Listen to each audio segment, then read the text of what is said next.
Hello everyone and welcome to Viz Tuesday Tutorials. My name is Richard Evans. Don't forget to like, comment, and subscribe. Now today I'd like to start diving into the wonderful world of Viz Virtual Studio Go by showing you how to set up your camera in Viz Virtual Studio Go.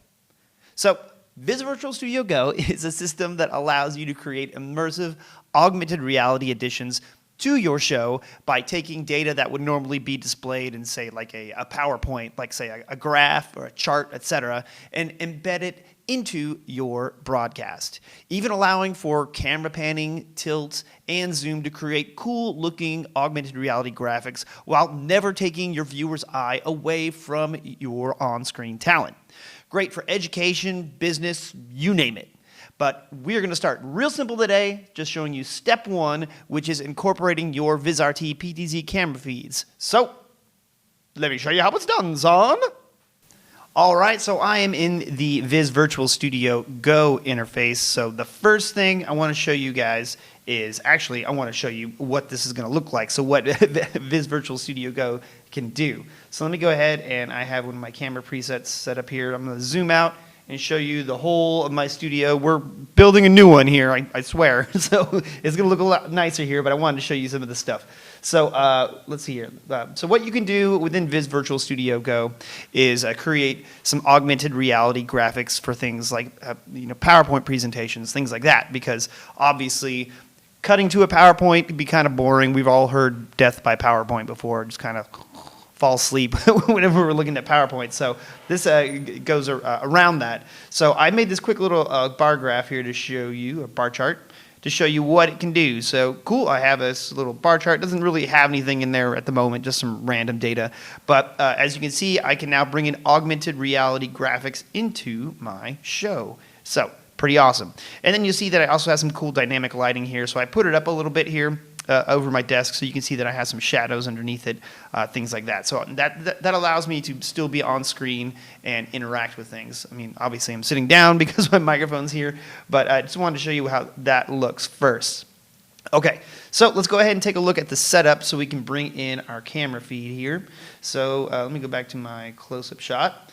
So if we go to the Setup tab over here, you have an option here for refresh your available cameras. So if you just added one to your network while this is up and running, just hit refresh cameras, and then it'll scan to find the different PTZs that you have in your studio. All right. So I'm currently using my Studio PTZ desk, so I'm already connected, so I don't need to hit reconnect.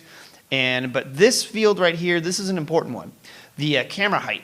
So what you'll need to do is, once you have your PTZ camera mounted on a tripod, preferably, or a desk, or wherever you have it, you need to measure from the bottom of the base of that camera to the floor so that we can position our camera within this software so that it allows you to do your different camera tracking, etc. All right. Now, so to do that, you mean obviously you can get a tape measure, ruler, something like that. And then in the unit side here, you can determine if you want to measure it via centimeters or inches. And then once you have that information, basically type it in right here. So I'm right there, 1.12 meters from the ground. Cool. Okay. And then from there, you're pretty much good to go. Now you'll see that also I have options here for my lighting settings, etc. So you can also change the distance and the angle of that, and that will determine those shadows that I showed you here when I had that graph up. Okay. So now that we have this connected, we're pretty much good to go. So let's go ahead and take a look at the camera control options on your on Viz Virtual Studio Go. So in the bottom of the screen here where I'm currently at, this is basically a version of NDI Studio Monitor. So this allows you to make different camera positions, and you can move them around and create some presets in here. So for example, I want to save this one to number 2. So I'll hit Store and put 2 here. And then I already have a preset on here as well, which zooms out, which is that wide shot that I showed here a second ago. Cool. All right, and so now some other options you can do here within the other side of the interface under camera control. Let's click on that tab. So There we go. Okay, so again, you have 9 different presets that correspond down here, but then also here. So this is where you could go to execute those camera moves. But you'll also notice that I have little heart buttons in the top right of those, and that will allow me to add those to my favorites up here at the top of the interface. So now I can simply click on these buttons, and it will go ahead and do those camera moves like so. Bam. Cool. All right, so let me go ahead and I'm going to bring that bar graph back on by clicking on this button here. Whoop. There we go. So we'll get into this in more detail in future videos, but I want to do the basics first. Okay, so I have my graph here, and those are my different lighting shadows down here underneath it. So let's go back to our setup, because I want to show you those lighting controls.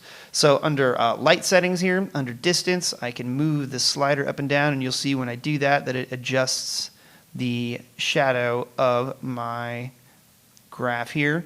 And then also the angle, if I want to move it around, I can do that, like so, but I want to keep that right in, whoop, there we go, right in the center for now, just to have it, so you can see that what it's actually doing. So you have other options in here as well, as far as turning on your microphone settings, which I already have on mine. Again, you can also turn off those reflections as well on the graphics, and then also turn off the shadow from here. Cool. But I want to leave all of those on because those look pretty cool. And then also options for your lens distortion, your camera delays, and things like that.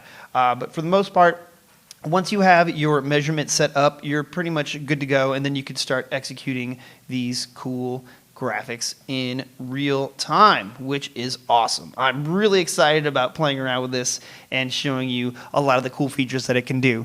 So again, this is Viz Virtual Studio Go, a very inexpensive way to bring in augmented reality graphics into your production. So not only can you bring in bar graphs and line graphs and charts, etc., but you can also bring in text, even embed in NDI feeds into these, and then you can also bring in some other 3D objects. But getting ahead of myself, we're doing step 1 here, bringing in this camera. So I highly recommend checking this out, play around with it, and have some fun. There you have it, step 1 into this wonderful world of Viz Virtual Studio Go. Much, much more to come. Now, for more tutorial videos like this one, be sure to subscribe to the VizRT YouTube channel at youtube.com/VizRTofficial. And for formalized VizRT product training, sign up for Viz University, available at vizrt.com/community/viz-university. And you can find more information about VizRT products and services by contacting your local VizRT partner, or you can check out our website, vizrt.com. And as always, if you are posting your work using VizRT products on social media, make sure that you tag us using the hashtags VizRT, TriCaster, Vision, or Viz Virtual Studio Go. We love seeing all the work that you're working on, so keep it up. Thank you so much for watching, and I'll see you again real soon for another episode of VizRT Tuesday Tutorials.